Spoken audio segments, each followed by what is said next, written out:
Welcome to the Friends of NPACE Podcast. My name is Josh Plotkin. I'm the Chief Operating Officer for NPACE, and today we are in person, live from NPACE headquarters. Alongside is NPACE Executive Director Terri Schmitt, and we are excited to be with you for what we're dubbing the NPACE 2024 State of the Union Podcast. And so our goal today is to have a dialogue and discussion about some of the 2024 goals that NPACE has and what we're looking forward to in the upcoming year. No better time to be doing this with the turn of the new year and thinking about some of the conversations that we've had, Terri, about 2024, and figured we come on the podcast and talk with our audience about what our conversations have been like and what we've been discussing as we go into next year. So we have a few goals that we're going to share with the audience and look forward to our conversation today. So Terri, anything you want to add before we sort of dive in and talk about what we're going to be doing? No. Hello, everybody. Thanks for joining us. This is an experiment, so you stay with us. We probably won't edit out all the bloopers, so this should be entertaining, if nothing. Yes, absolutely entertaining. This is our first time doing an in-person recording where we are together. Usually we're on teams and in separate locations. Terri has her turtleneck on because she's up from Florida in the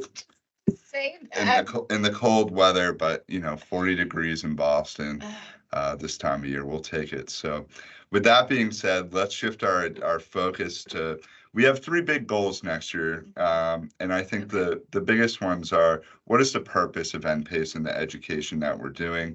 The second one is engagement, and that's how we learn from our audience and the folks that we interact with about what their needs are. And the last is the healthcare landscape and some of the things that we see on the horizon as we enter this year. And with that, let's sort of talk about the first goal, which is the purpose of NPACE and conferences and education that we do. I think people know that we've been around for a while and sort of meet the needs of nurse practitioners and their continuing education needs. But let's dive into some of the things that we have going on this year. And Terri, I think, the first thing is, let's talk about how we meet the needs of nurse practitioners and their learning styles in terms of our educational events and programming. Yeah, so I think this is an interesting place to start, actually, Josh, because what we do, we've been doing for a while, not that matters to a lot of people. There's Susan. Guest appearance. You never know what's going to happen on the Friends of NPACE podcast. No. Hi, Susan. Who's that? That's you on the podcast. That's Susan, our accounting manager. She's great. So I think this is an interesting question because as a practicing nurse practitioner, here's what I know about CE. One, a lot of people are doing it, and there's a lot of free CE out there. Many of us are licensed in multiple states, and so to meet those requirements, there's all kinds of things out there, from reading a PDF to what's happening at state boards. And a lot of employers have cut CE budget. And COVID changed things, right? And it changed education, like everybody's learning on demand or they're learning virtual, and we used to go sit in a conference room. So primarily, we've always been education for nurse practitioners by nurse practitioners, right? That's our tagline, for NPs by NPs.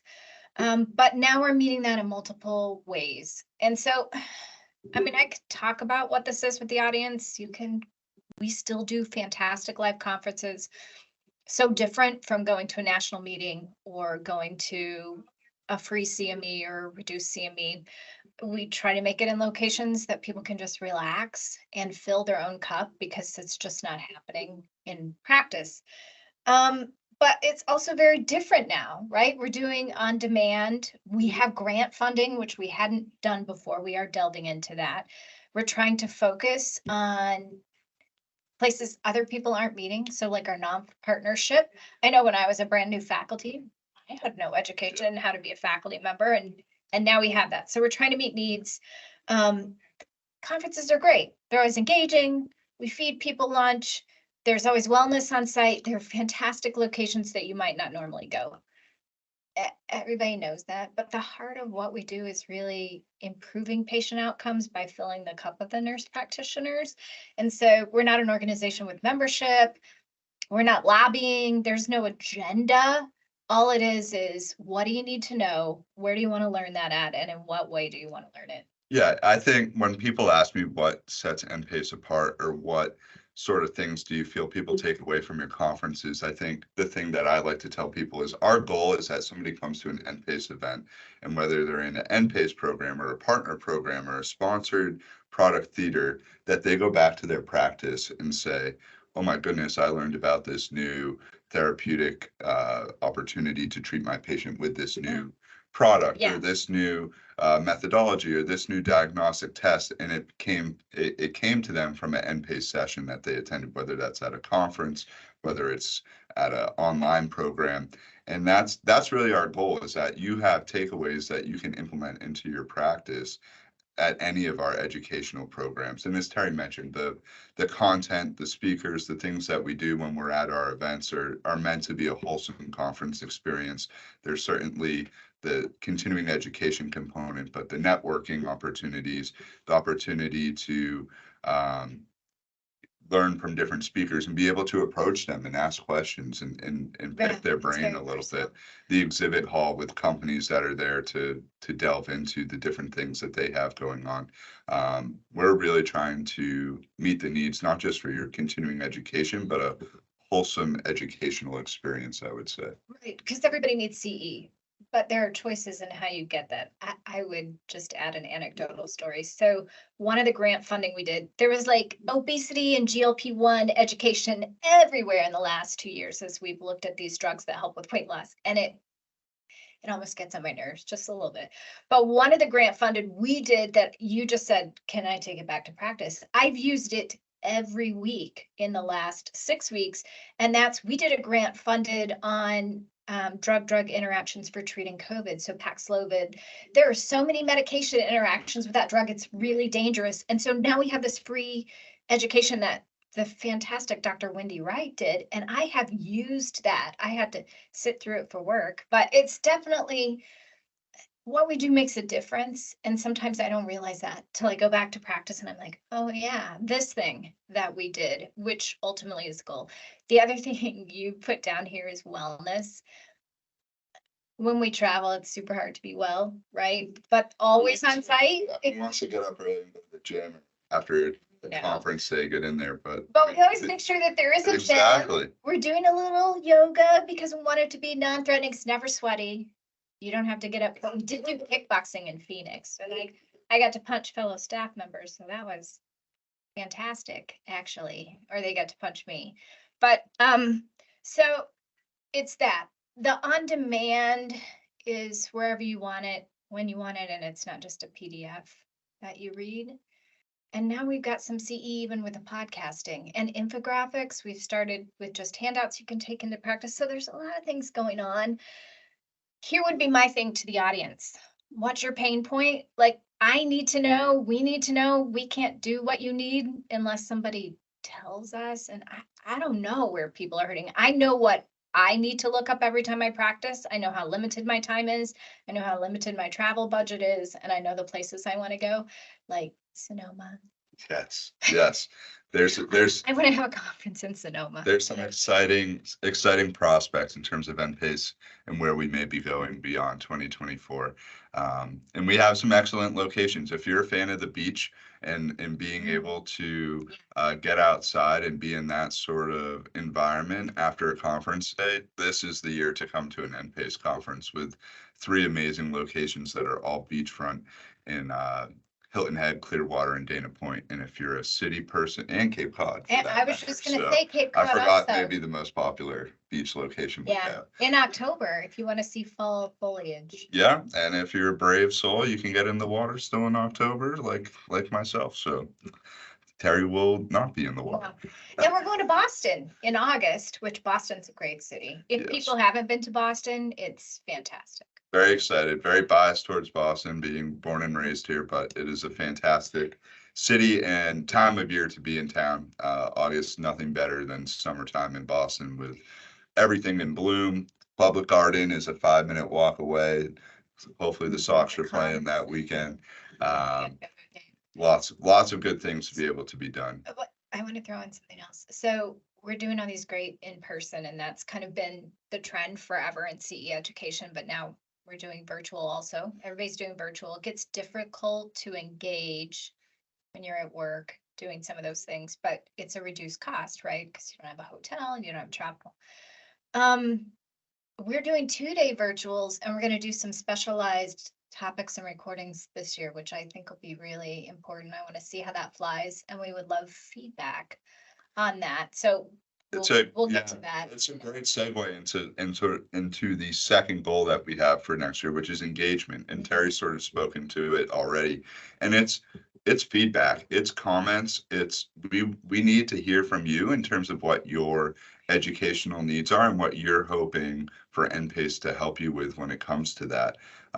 There's so many ways that you can interact with NPACE, whether it's being at a conference, attending a virtual program, doing on demand, which is all continuing education. But the best places to be able to leave feedback for us is likely on our social media channels. Yeah. So if you're not on social media or you're not following NPACE on social media, that is the place to be able to say, hey, I'd really love to hear about X, Y, or Z. And then we can take that feedback and give it to the proper folks here and be able to say, is there a way that we can weave this into something that we're doing this year? Well, I'm smiling because Ryan's here helping us record, and Ryan does marketing and social media. So here's my pain point with social media. We're just going to get real. Most of what we've been doing in the past is email forward, is advertisement forward, and we're just delving into this whole, what does it mean to offer information and pain points or really connect with nurse practitioners through our social media. And I'm not sure any nursing or NP organization has done that super well through their social media. You can help us in that just by replying or sharing your posts with us. We're starting to get into like just talking like this, turning the camera around and talking about real things going on in practice. So your comments on that would be appreciated. I'm not really sure how to get people to. Yeah, it's not the easiest thing to do. Honest, candid, open feedback is not necessarily something that everybody wants to do, but I think hearing it directly from us that this is something that we're hoping for, hopefully will allow folks to feel a little bit more comfortable in doing that. And it's you know, you're not going to offend anybody, I don't think, in being able to give us the open, honest feedback. Sometimes it might not be what we want to hear, but it's the only way we get better. I think we need it all. Just, the nasty stuff that happens on social media. So we've talked about this. So I was on Twitter for years and years and years and did like chats, and it was a big deal. And then all this stuff has gone on with Twitter, and I kind of gave my opinion unapologetically and still do on occasion there. And I'm not sure how that translates for NPACE to keep it real, because sometimes things are so formal on social media, but we can't know what's going on out there or what people's pain points are, whether it's, staffing or how many patients they're seeing a day or all the prior authorizations they have to fill out, unless they respond to our social media, which translates into then not only what our resources are, but like keeping it real. So I don't know. Yeah, well, that's Sean Dent is a great example. Yeah. We're gonna podcast with him in a little bit, in a couple of weeks. Yes. And then publish it out. And he's kept it real, and he's interacted with us there, and we invited him to come and do that. I don't know. Well, so there's definitely the social media side of it, and trying to improve our game there, and the feedback that we've gotten has helped us do that. And as you just said, we're trying to turn the camera around. You sort of have faces that you can identify with NPACE and who the people are that work at the organization, part of our education team, our speakers, certainly Terri and myself, and other staff members you've seen on the podcast on perhaps a few previous episodes. So our goal is to get out there and for you all to know who the people are behind the scenes, to bring them in front of the scenes, if you will. I think one of the other things aside from social media is that this year, one thing that we're doing in addition to our conferences is we're hitting the road a little bit, and we're getting out there at outreach events. And so there's a few state organizations where we will have an exhibit booth, or we'll be sending some information about NPACE to them. So keep your eyes peeled across the country, you may see us there. And then we will certainly be at the big AANP conference in June, which is in Nashville, Tennessee. And so we'll have a booth there. And we'll, we're going to be at NOP. Yes. It's in Baltimore. It's like a flagship year for them, so they're home. Yeah, 50th anniversary. Yeah, I'm shocked how many nurse practitioner faculty are like, what's NPACE? So yeah, I got to do it better. And that's the big goal of us getting out there is to if you have heard of us, we want to let you know about what we have going on, and if you haven't, it's the same sort of deal. What let you know about the organization and how you can get involved. As Terry said, there's no membership with NPACE. You just whatever you want to do with us, we're happy to have you. Yeah, there's that. And we don't do certification review. Maybe that's not why we're out there as much. Okay, so I would ask this. I'll ask you, and I'll answer. And then the audience should, if they'll interact with us, so it'd be great. If you could go first, any location, anywhere, if we had a conference, where would it be? And not 4 days. We want 2 and then 2 days to play. I've had the pleasure, I did the math at the end of the year. I've been to over 50 NPACE conferences over the last 8 years. Wow. And impressed or afraid? I think I'm happy to say my favorite location that we go to is in November of this year in Dana Point. You like Dana Point? It is. When I think of California and I think of what California is, Dana Point embodies that in so many different ways. Coastline and water and it's great. It's north of San Diego. North of San Diego, right off the Pacific Coast Highway in Orange County, in a beautiful town of Dana Point, and Laguna Beach is a 15-20 minute ride. But the walkability of everything that's there, the activities that are going on, the restaurants, the people, the pace of life is certainly a half a step behind what we have here in the Northeast. And I feel like I come home from that conference with a sort of saying to myself, was I just working or was I on vacation? Nice. Yeah. Clearly not working too hard enough. What about you? What's your location of choice? Where we've been so far, that's tough. I really love Savannah. I think that's a great location. I like the Southeast. But this last time in October in Cape Cod, I enjoyed myself so much more than I saw places in Cape Cod that I'd never seen because I'm not from up here. And just doing like fall things and the wineries, and it was great. So I really enjoyed that. But again, if we go anywhere new, I want to go to Sonoma, wine country. Maybe you're getting some hints that the NPACE folks like to enjoy a glass of wine at the end of conference days. And maybe we'll be having a reception this year where you can join us. Oh yeah, in Cape Cod, that would be great. Exactly. As far as places or conferences I want to go, like goals from our objective. I know you're going someplace new this year in a place we haven't been, with a partnership we haven't, which would be good. I'll let you talk about that. But if I'm looking for recommendations for great LGBTQ healthcare conferences. So if any of you have those, I'm looking for that to fill my practice. But I also want to go to the DNPs of Color conference this year. That organization is growing. They're changing the face of NP organizations. They're making the rest of us pay attention. They're changing patient outcomes. It's just phenomenal. So I hope to catch that this year. Yeah, there's a few different conferences, and now this is coming quick. Going to the Alliance meeting next month in New Orleans.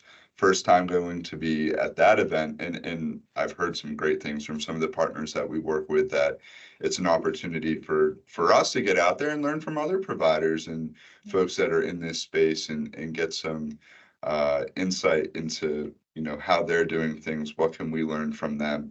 All the sessions that are going on. I think that's something that we've seen as well, is that we can always learn and we can always see what other organizations are doing and what where they may be successful, and can we potentially implement some of those successful things into NPACE.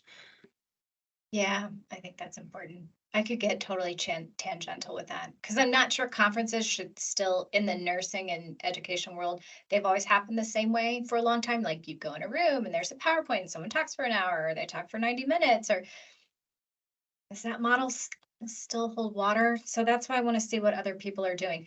Certainly nurse practitioner students are not learning that way anymore, but there's a good part of that too. So I don't know. Yeah, I would love to have feedback. it's striking a balance. And in 2024, I think that's the challenge Right, is, right. you know, what's the balance?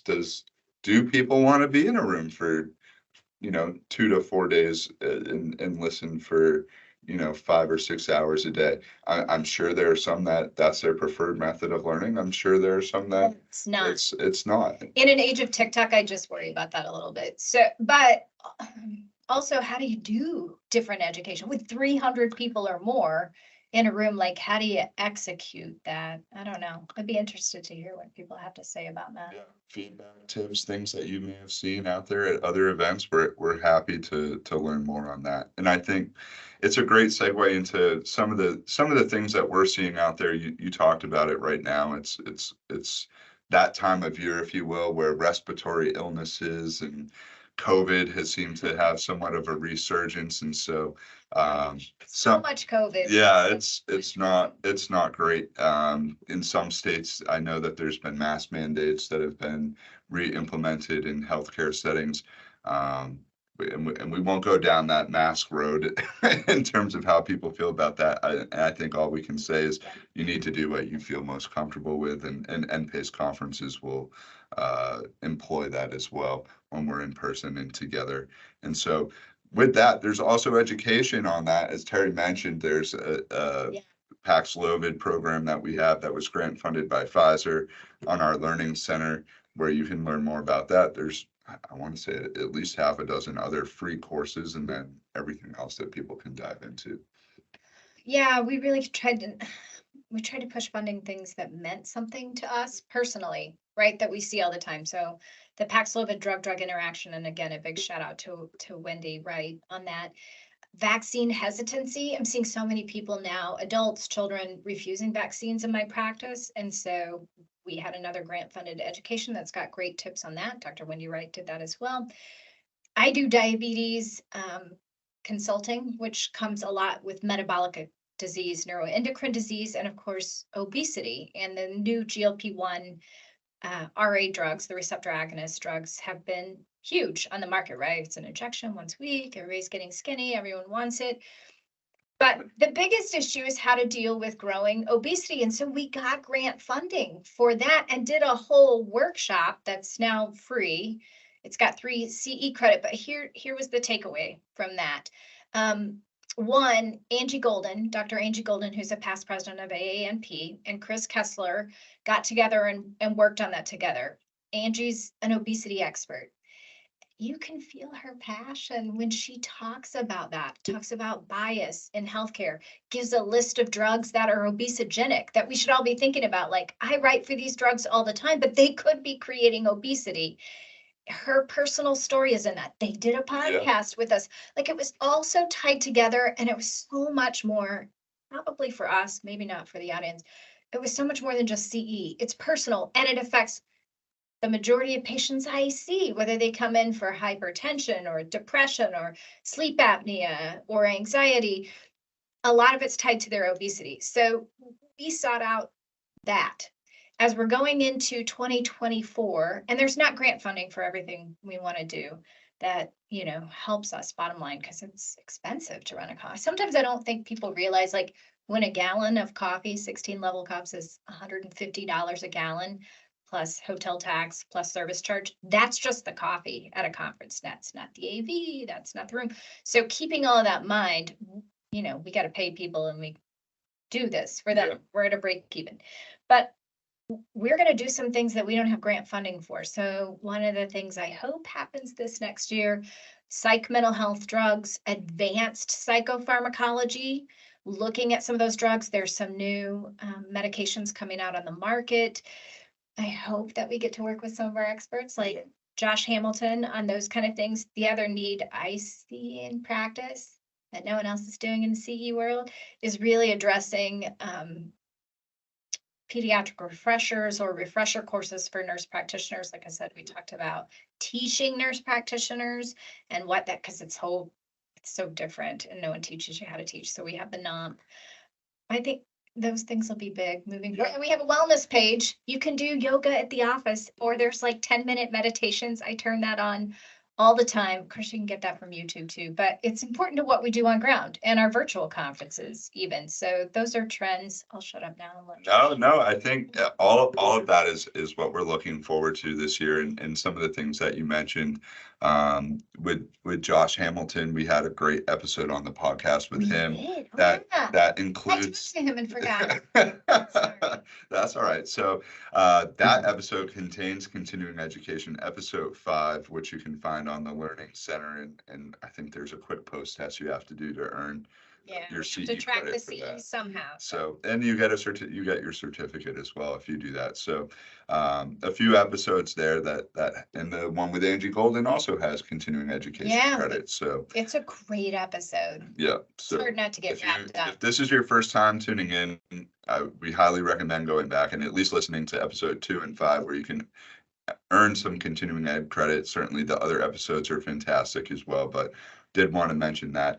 I think some of the other things that we've implemented and that we tried to do in 2023 that we're going to continue into 2024 is these resources and groups that bring in sort of supplemental education. And we have lots of sponsors that come to the events, and they do fantastic product theaters. You mentioned the obesity and all the drugs that are in there, and Novo Nordisk will be with us to speak on those products specifically. That landscape is changing. Those are long-term meds. We've got to talk about them. We got to talk about the prior authorization, what it takes to qualify, and monitoring. And there's just so much with medications. You brought up partners.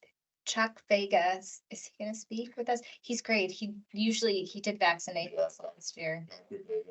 Works with one of our partners at Vindico Medical Education. There's a free online CE program on HPV vaccines that we have running with him. We're still finalizing our plans with Vindico, and hopefully Dr. Vega will join us again. But he is online with us at this point, so you can check him out there. And Dr. Vega, I know, is working with many different organizations as well. As a provider, let's see, we talked about obesity. That's a big issue for me in the meds. We talked about psych, mental health. I don't know much about. I don't see much peds out there. LGBTQ, if any of you have suggestions, we really need to be speaking to that. But here's the other thing, and we're going to talk about it a couple places, is contraceptive management. Since the landscape for legislation is changing or can change, I think it's super important that we're just always educating clinicians on those. So we will talk about contraceptive updates a couple of places. Also, STIs, I'm seeing a huge surge in STIs. I live in the Southeast. And I don't think we talk about that enough, and just how we approach our patients and those. So I hope we're going to do a little bit of that. We have specialized populations in Hilton Head. We're going to talk about aging LGBTQ patients and how to deal with their needs, meet their needs better. We're going to talk about other specialized populations. So Hilton Head will be good. Hilton Head will be good. And in the women's health contraception space, we also are partnering with Bayer this year. Oh, good. We talk about IUDs. Yes, IUDs. And they have a program each month with us where if you're on our email list or following us on social media, we put out a monthly sort of bulletin on behalf of Bayer in terms of different programming that they have going on. And they'll have a presence at each of the in-person conferences this year as well. So complement CE programs and from the sponsors that have products in that arena, and you know, as we've talked about, sort of this wholesome experience and giving you information from multiple different standpoints. Yeah. The only other pain point that I see in practice that we're really trying to address that is also more difficult, is the whole financial side of healthcare. So we did at a workshop this last year, which it's recorded, but we talked about starting your own business as an NP and what that takes, how you make a business plan. We also have some billing and coding.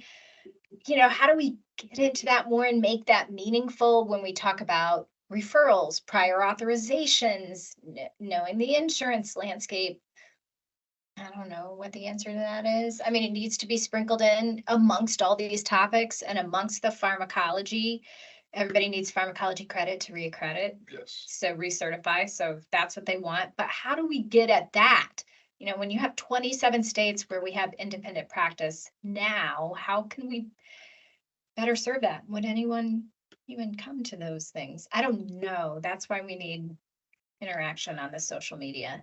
Absolutely. And I think in social media and resources outside of NPACE, I think we've sort of seen that as you mentioned earlier, the age of TikTok and how things have just exploded in a social media form, and this micro learning in a 2 to 5 minute sort of experience or video that folks are putting out there, that there's some great takeaways. So that absolutely, following our page on social media is great, but if you go ahead and look at our followers or folks that we're following as well on NPACE, there are some fantastic accounts to be able to follow and learn from, and they're specified in some of these areas.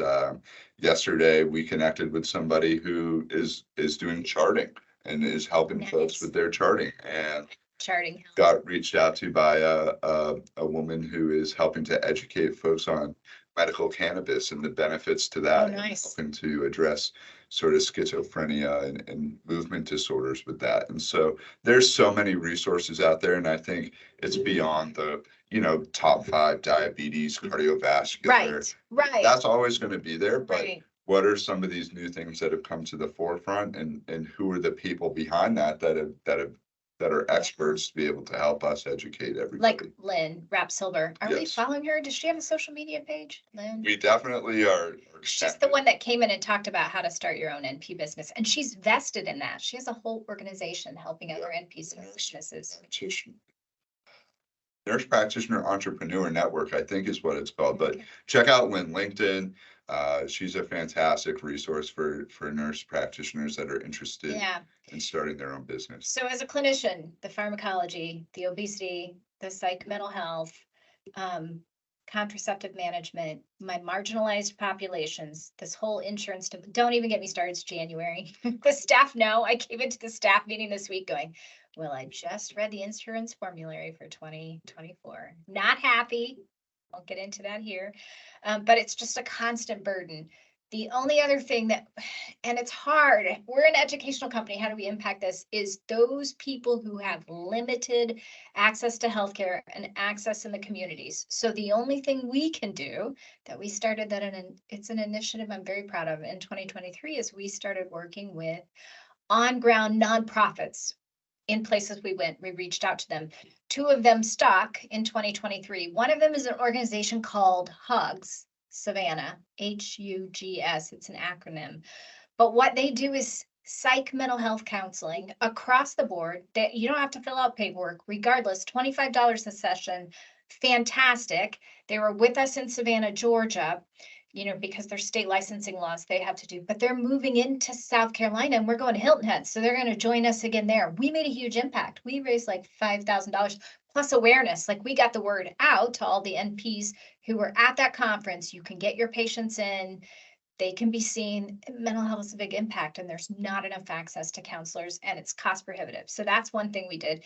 And then you're involved with the Boys and Girls Club. So I want you to talk about that. But the Boys and Girls Club, for adolescents, psych mental health, involvement, obesity, nutrition, they touch so many things. They impact the health of the community. So they're one of our partners as well. You want to talk about we just, our last episode of the podcast was with Monica Lombardo, and she's the vice president of the Boys and Girls Club of Metro South, which is pretty much the entire southern part of Massachusetts. And they partnered with us at both of our Cape Cod events in 2023, and they'll be with us once again in 2024 in Boston, as well as the Cape Cod event that we have in October. And so, as you just mentioned, they are touching pediatric healthcare in multiple different ways, and we talked extensively about that on the podcast with Monica. But they're another fantastic organization. If you have pediatric patients, and that there's an opportunity, or that it would be beneficial for those patients and knowing their family situations, to get involved with something after school where they're in a safe environment, where all those things Terri just mentioned, nutrition, mental health, There's certainly a big element of sports and teamwork Right, and being able to work with others. The nutrition programs that they have a whole sustainable farming initiative that the students or kids can participate in. And so the wholesome experience that the Boys and Girls Club gives kids is something that I've learned tremendously about in my involvement with them over the past couple of years. And they have so many resources, and we get to work with the folks of the Metro South Club here in Massachusetts, but obviously Boys and Girls Club is all over the country. So you can find a club within your local area. I want to say there's over 1,000 across the country to be able to look into. Wow, 1,000. So I guess we're getting at that. They have impact bigger than, as a healthcare provider, I get so caught up in this next patient in 15-minute increments, and my day is full, or my roster is full of patients I'm seeing when I work in my clinical job, or who's in the ICU, or what meds are. We forget that healthcare is so much bigger than that. And again, as a continuing ed company, it's really hard to support that, although ultimately that's why we're all here and supporting NPs. So these two organizations, to be able to we bring them into a conference. They have a booth, they talk for 15 or 20 minutes about what they do in front of the audience. And then we do raffles, we give away NPACE stuff, like we gave away a conference and hotel nights for a $5 raffle ticket to support the organizations, to support what they're doing. So I would love to have a West Coast entity that's impacting healthcare that way. We haven't had, but we've been kind of East Coast. So if anybody has any suggestions, I'm looking for places that we can impact community health and as a nonprofit, other nonprofits that we can help. There are plenty of nursing organizations. There are plenty of NP organizations. We also support those. If you're in an NP organization and you want a table at a conference, just email Josh. We'll give you one. Yes. We believe in that so much and being involved, but how do we impact healthcare?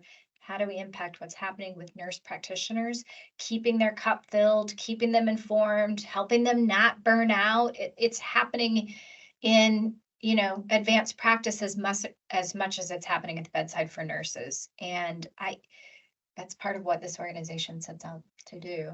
Absolutely. I think it's our goal next year is all of these things that we just talked about. It's meeting the purpose and your needs, engaging with you to get the feedback that you have to help us plan our year and give you the education and experiences that you want, both in person and virtually, and across our social media.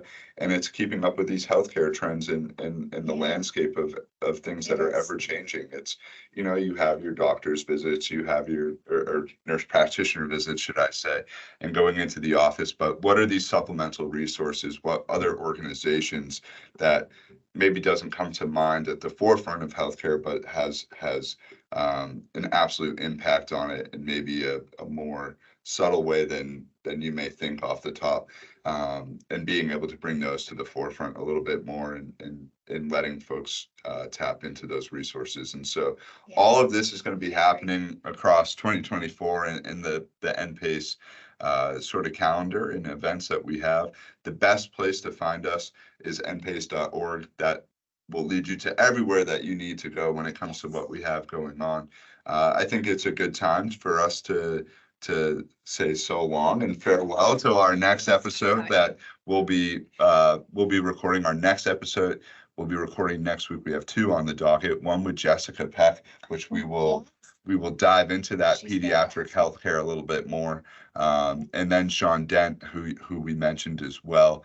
Sean is a fantastic presence on social media, an acute care nurse practitioner who is with us at our Phoenix event. And we'll be talking with him about his experience with us at Phoenix, and how he's his evolving, if you will, or how he's evolved on social media into the person that he is and what he's been doing. So he's a fantastic follow. So that will do it for today's episode of the Friends of NPACE podcast. It's been awesome to be in person and do this for the first time. We hope to be able to do a few more of these where we're in person. Perhaps we'll do one of these at a conference and a live podcast, which we know folks enjoy. So with that being said, so long, farewell. Check us out. Be sure to follow NPACE on social media. You can find the Friends of NPACE podcast on learn.npace.org, Spotify, Apple, Amazon, so on and so forth. Wherever you get your podcast, just search NPACE and we should come up. Yeah, and slide into our DMs on social media. Tell us who you want to hear from, because we are on ground and we talk to all kinds of people. We'll just do a man on the street, but we don't know who anyone wants to hear about our topics unless they Absolutely. let us know. Give us feedback. Let us know. As Terri said, send us a message and we will be happy to reply and interact with you and learn more from the fantastic folks. So thank you for all that you do out there in your communities to impact healthcare.